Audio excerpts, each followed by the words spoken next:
Here's a mind-boggler for you. Did you know that Austria is both a country and a kangaroo-free zone? Now let's play a little trivia.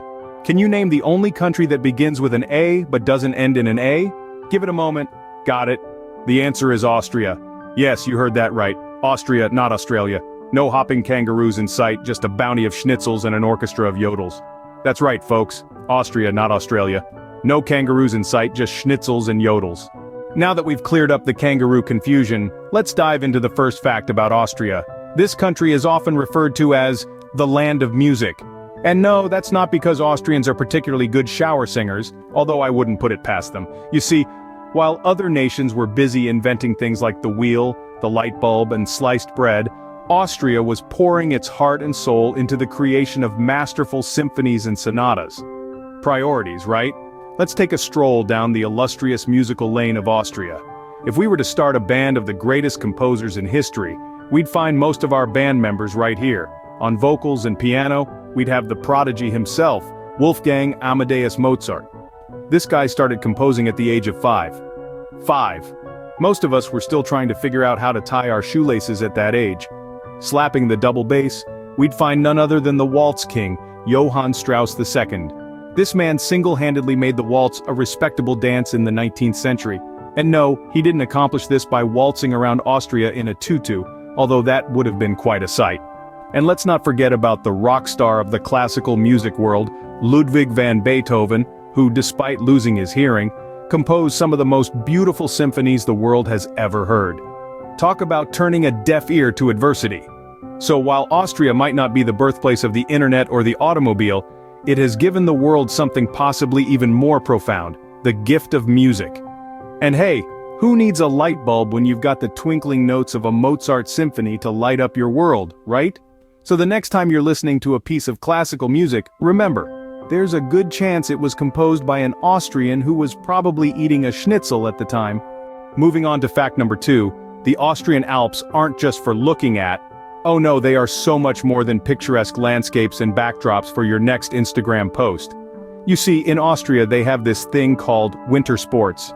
And when I say thing, I mean a full-blown national obsession. We're talking about a country where people probably strap on their first pair of skis before they even learn how to walk. No, seriously, imagine this. Little baby Hans, fresh out of the crib, cruising down a snow-covered slope with the grace of an Olympic champion. It's not far from reality, folks. Now, if you're wondering why Austrians are so into skiing, well, it's kind of like asking why fish like water. With about 60% of the country covered in mountains, it's pretty much their backyard. And you know what they say, when life gives you mountains, make a ski resort. But it's not just about skiing. Snowboarding, ice skating, bobsleighing, you name it, they've got it. If it involves snow and a certain disregard for personal safety, you can bet that Austrians are all over it. In fact, it's said that the Austrian version of Netflix and chill is more like ski and schnitzel. And let's not even get started on their après-ski culture. Because nothing says, I've had a fun day of potentially life-threatening winter sports like kicking back with a hot mug of Glühwein and some hearty Austrian cuisine. So, in conclusion, the Austrian Alps are more than just a pretty face. They're the playground of a nation.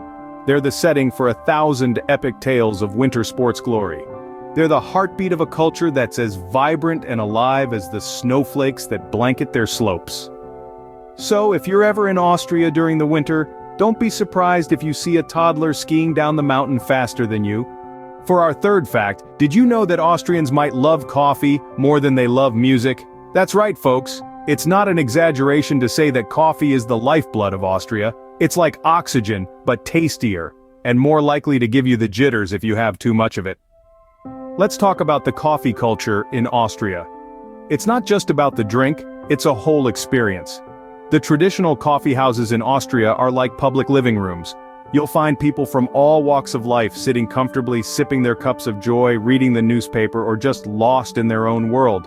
It's a social event, a daily ritual, a sacred tradition, and the variety of coffee they have, it's like a symphony of flavors. From melange, a frothy blend of coffee and steamed milk, to Einspanner, a strong black coffee served in a glass topped with whipped cream, each coffee drink is a work of art. But here's a fun fact. Try picturing an Austrian without their afternoon coffee. It's a sight scarier than any kangaroo. Imagine Beethoven, mid-composition, without his daily dose of caffeine. he'd probably compose a symphony of grunts and groans instead of the Moonlight Sonata. And it's not just about gulping down gallons of coffee. It's a leisurely affair. You don't just grab a coffee in Austria. Oh no, you sit down, you relax, you enjoy the moment. You sip, you savor, you indulge. It's not uncommon to see someone spending an entire afternoon in a coffee house with just a single cup of coffee. So when you're in Austria, don't be surprised if someone asks you, not once, not twice, but multiple times, how many coffees have you had today? Because in this land, coffee isn't just a drink, it's a way of life. So remember, in Austria, it's not, do you want a coffee? It's, how many coffees have you had today? For our fourth fact, let's talk about the world's oldest zoo. And no, it doesn't have kangaroos. Now, if you're thinking of a dusty, cobweb-ridden place filled with dinosaur fossils, you couldn't be further from the truth. We're talking about the Schönbrunn Zoo in Vienna, Austria, and it's still alive and kicking, much like its resident Galapagos tortoises. Founded in 1752, Schönbrunn Zoo predates the United States by 24 years. That's right, folks. This zoo was serving up animal cuteness before the Liberty Bell even got its first crack. It's been around for so long, it probably witnessed the birth of your great-great-great-great, well, you get the point. The zoo started its journey as an imperial menagerie of the Habsburg dynasty. Now, if you're like me and your idea of a menagerie is a couple of goldfish and a moody cat, you'd be astounded at the Habsburgs' collection. They had everything from local wildlife to exotic creatures, some of which probably had names longer than the Habsburg family tree. Over the centuries, Schönbrunn Zoo has evolved from a royal playground into a modern, scientifically managed zoo that still manages to retain its historical charm. It's like your grandma who uses an iPhone, old but still hip. The zoo is famous for successful breeding programs, especially for endangered species. They've been playing matchmaker for animals longer than any reality TV show, and with far better results, I might add. So let's recap. Schönbrunn Zoo, older than the United States, started as a royal menagerie, now a modern zoo with a knack for playing Cupid for endangered species, and all this without a single kangaroo in sight. So the next time you visit a zoo, just remember it's probably a youngster compared to the granddaddy of them all in Austria.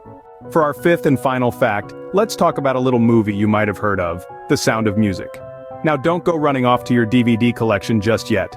We're here to talk about the real-life backdrop of this beloved film, not the catchy tunes or Julie Andrews' iconic twirl. So let's set the scene. Salzburg, Austria, a city that's as picturesque as a postcard. This place was the backdrop for The Sound of Music, but don't think for a second that all Austrians are running around in lederhosen belting out do-re-mi at the drop of a hat. In fact, most Austrians would probably give you a funny look if you started humming the tune in the middle of the street. You see, while the rest of the world might associate Austria with The Sound of Music, Austrians themselves are a little less enthusiastic about the connection. It's kind of like being the hometown of a one-hit wonder band. Sure, it's a claim to fame, but after the 10,000th rendition of Edelweiss, you're ready to move on to some new material. Salzburg, however, has more than just The Sound of Music to its credit. It's the birthplace of Mozart, and home to some of the most stunning architecture you'll ever lay eyes on. But let's be honest, it's The Sound of Music that really puts it on the map for most foreigners. And if you ever find yourself in Salzburg, there's even a Sound of Music tour you can take. That's right, you can traipse around the same hills that the Von Trapp family did, and yes, they will play the soundtrack on repeat the entire time. So there you have it, folks. Austria, the land of music, mountains, coffee, zoos, and yes, the sound of music, but remember, no kangaroos. Well, that's all we have for today, folks.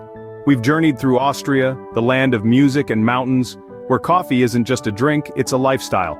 We've visited the world's oldest zoo, and yes, even relived the sound of music. All while laughing our lederhosen off at the quirkiest trivia. So the next time you're in a pub quiz and a question about Austria pops up, remember these fun facts.